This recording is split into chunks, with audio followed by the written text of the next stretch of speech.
Hello, friends, and welcome to today's episode of this podcast series where I've been sharing a favorite poem with you every day. The poem I'm going to read today is by Joseph Miller. The poem is called Telephone Repairman. I'll read the poem first. All morning in the February light, he has been mending cable, splicing the pairs of wires together according to their colors, white blue to white blue, violet slate to violet slate, in the warehouse attic by the river. When he is finished, the messages will flow along the line. Thank you for your gift. Please come to the baptism. The bill is now past due. The voices that flicker and gleam back and forth across the tracer colored wires.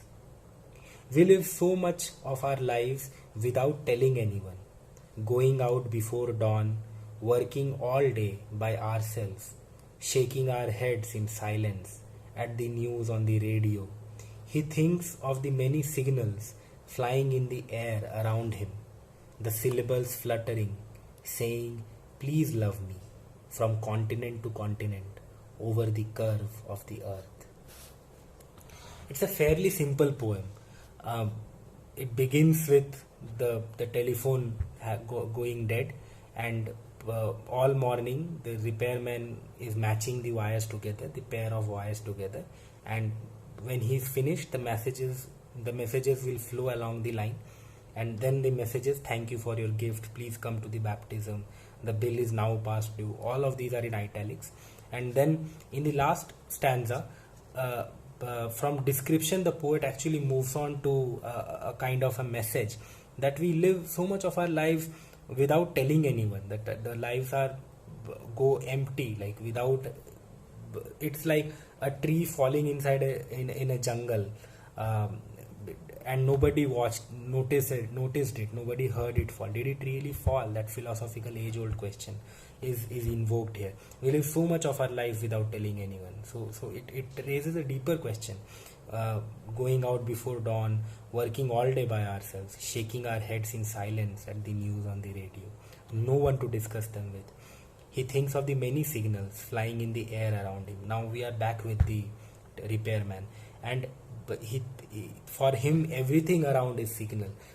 The ones which are not connected, which are not which are not captured by these wires, these telephone wires. The syllables fluttering, saying, "Please love me," again in italics here.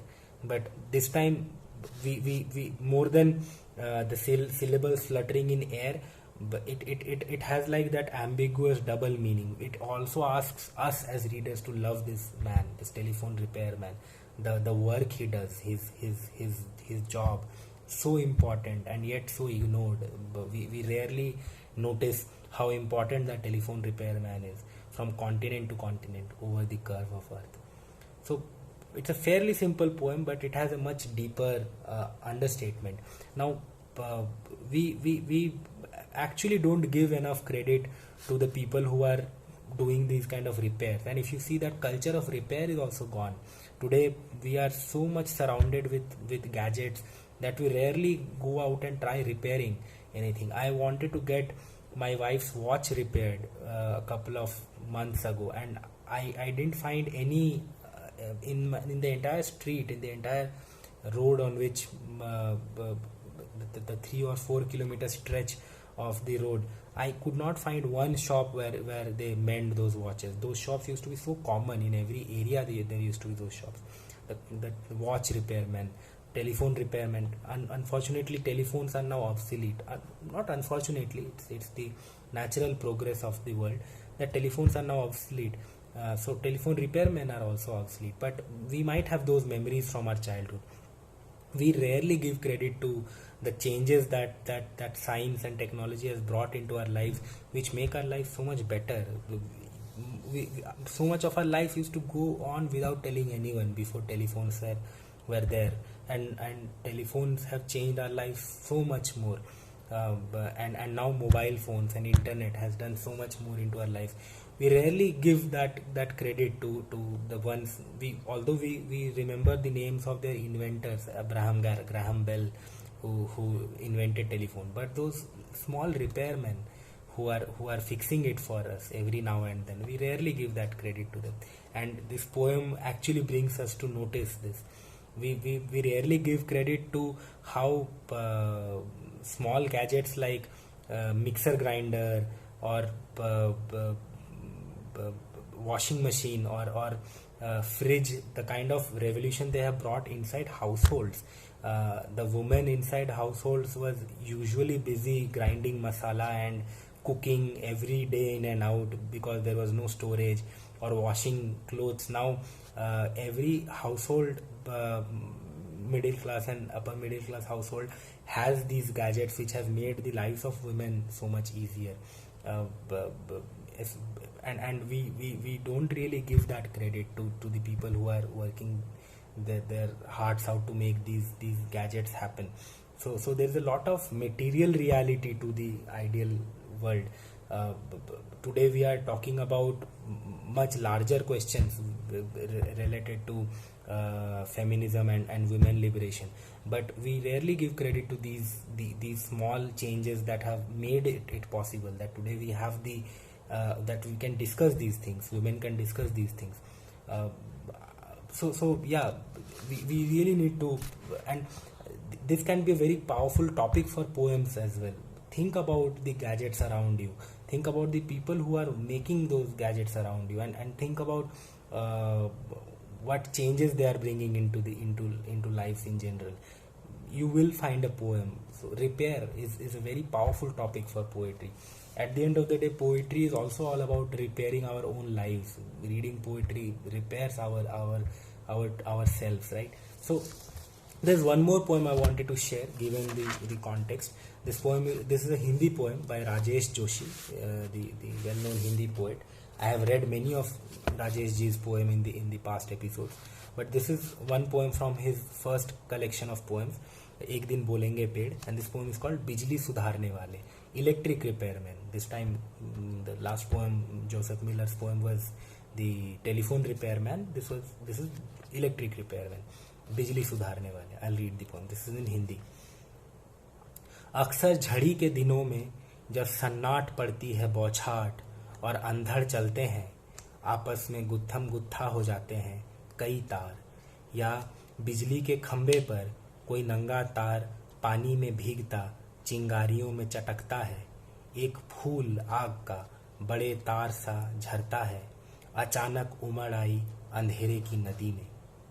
मोहल्ले के मोहल्ले घुप अंधेरे में डूब जाते हैं. वे आते हैं बिजली सुधारने वाले, पानी से तरबतर टोप लगाए, पुरानी बरसातियों की दरारों और कॉलर से रिश्ता पानी अंदर तक भिगो चुका होता है उन्हें.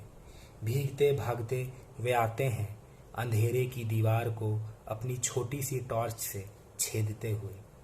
वे आते हैं हाथों में रबर के दस्ताने चढ़ाए, साइकिल पर लटकाए अल्मुनियम की फोल्डिंग सीढ़ी, लकड़ी की लंबी छड़ और एक पुराने झोले में तार, पेचकस, टेस्टर और जाने क्या क्या भरे हुए.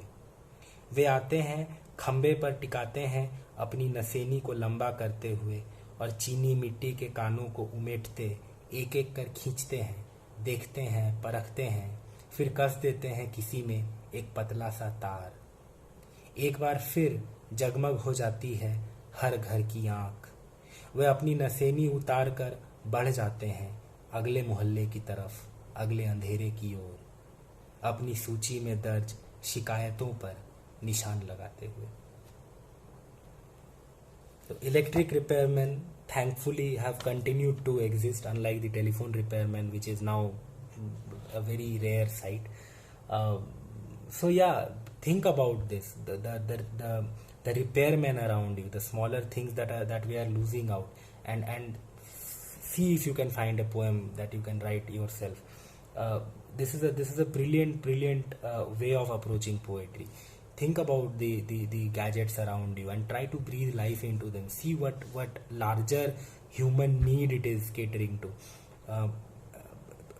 Advertisements are actually an applied form of poetry.